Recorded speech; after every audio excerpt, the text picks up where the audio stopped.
de novo, né? Como usar a cognição numérica para ensinar matemática para os seus alunos? Então, tá. Primeiro, o que é cognição numérica, tá? Ela é fundamental para a gente aprender para o desenvolvimento da matemática. Então, nós vamos explorar isso, como que a gente pode fazer nos próximos 3 meses, como que eu posso, 2, 3 vezes por semana, de uma forma sistematizada, como eu posso fazer com que as crianças aprendam. Então, primeiro, o que é cognição numérica? A cognição numérica, ela é um conjunto de habilidades mentais que permite, primeiro, compreender, segundo, manipular e depois usar os números e quantidades no cotidiano. Então, antes de aprender as operações formais, né, soma, subtração, multiplicação, divisão, a gente tem que ter na nossa cabeça a cognição numérica, tá? Então, a gente tem, o que é essa cognição mesmo? Primeira coisa, compreender. A segunda coisa, manipular. Escrevam aí, manipulação. Lembra que nós falamos muito da importância da abordagem multissensorial para a gente estar aprendendo essa questão aí da matemática? Pois é, então isso vai ajudar muito. Eu preciso que essa criança manipule, porque por mais que essa criança manipule, ela vai manipular, essa manipulação, ela vai gerar o quê? Um processo para ela poder abstrair isso. A abstração, que é muito requerida quando a gente trabalha com matemática, ela precisa passar pelo concreto. E não é só uma vez, só quando a criança é pequenininha, não, tá? A gente precisa dessa manipulação sempre. A gente precisa desse processo de manipulação diversas vezes para que a gente aprende uma vez só, gente. E daí? Aprendi.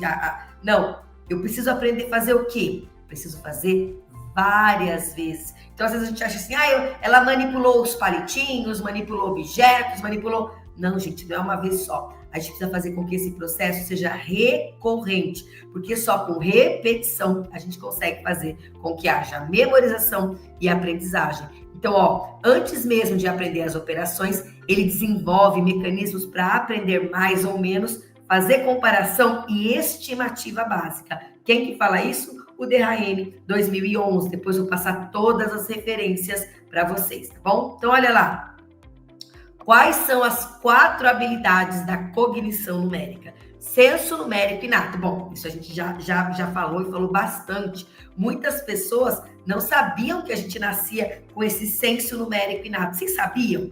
Vocês sabiam que a gente já nasce com a capacidade de contar, de processar, de comparar? Vocês sabiam disso? Muitos não sabiam, né? Aprenderam aqui com a gente. Como que a gente conseguiu aprender isso? Porque a gente tem a neurociência. Então, a neurociência estuda muito como a gente trabalha, o uso do material dourado. A gente não pode se restringir só ao material dourado. Então, a gente tem que tomar um certo cuidado, porque a gente tudo quer botar o material dourado. Tá, vamos contar palitinho. E se a gente, ao invés de usar só o material dourado, a gente não conta palito, faz grupo de 10. Quando faz o grupo de 10, passa elástico no palito, né? Então, eu acho que é muito importante a gente explorar outras formas de representação. Não ficar só no material dourado. Principalmente para as crianças menores, essa questão da manipulação de vários tipos de materiais, ela começa a generalizar. Que essa contagem, ela tem que ser feita em várias situações, utilizando vários materiais. Então, é bem importante a gente entender isso. Então, muitas pessoas não sabiam que, por exemplo, essa cognição, né, desse senso numérico inato, a gente já nasce com ele, né? Então, as habilidades da cognição numérica, nós vamos falar sobre todas elas, tá? O senso numérico inato, linha mental numérica, subutilização, né? Que é identificar rapidamente pequenas unidades, tá? Representação mental ordenada e a habilidade de comparação que tem a ver com a questão da magnitude. Então, nós vamos falar rapidamente, tá? Então, olha lá.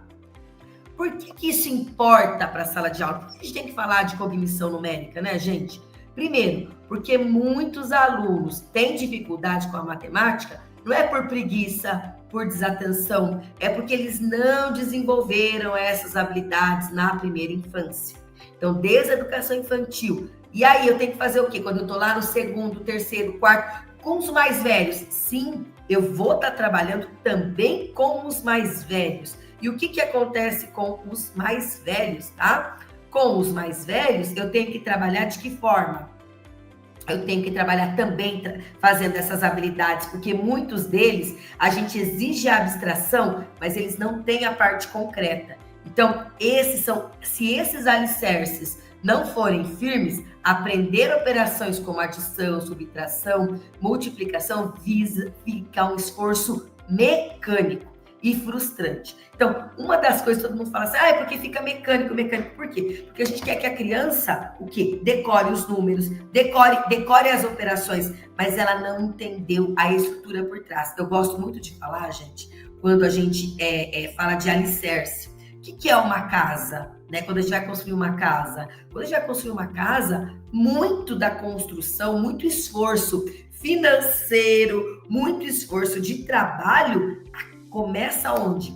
Na fundação, no alicerce, na estrutura, tá? Então, é exatamente essa estrutura que quando a gente vê uma casa, a gente não imagina o quanto que foi investido para a casa ficar em pé.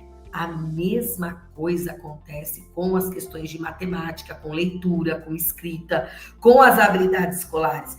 Para eu colocar uma habilidade dessa em pé, eu preciso entender das habilidades que são alicerce, que a gente chama do quê? De habilidades preditoras, ou, como a gente chama, habilidades precursoras. Então, eu preciso entender dessas habilidades, porque muitas dessas crianças que estão lá e adolescentes precisam resgatar a manipulação. Ai, Luciana, mas isso vai ser uma coisa de... Gente, coloca um contexto, né? Um contexto mais adulto, ou um contexto de uma história, ou um tema de interesse mais adulto ali, ou de adolescente, para esse adolescente poder estar manipulando, porque a impressão que dá é que a gente está perdendo tempo, mas a gente não está perdendo tempo. A gente está colocando e fechando as lacunas que foram abertas por conta dessa falta de desenvolvimento, de alicerce, dessa base que não foi realizada de uma forma adequada.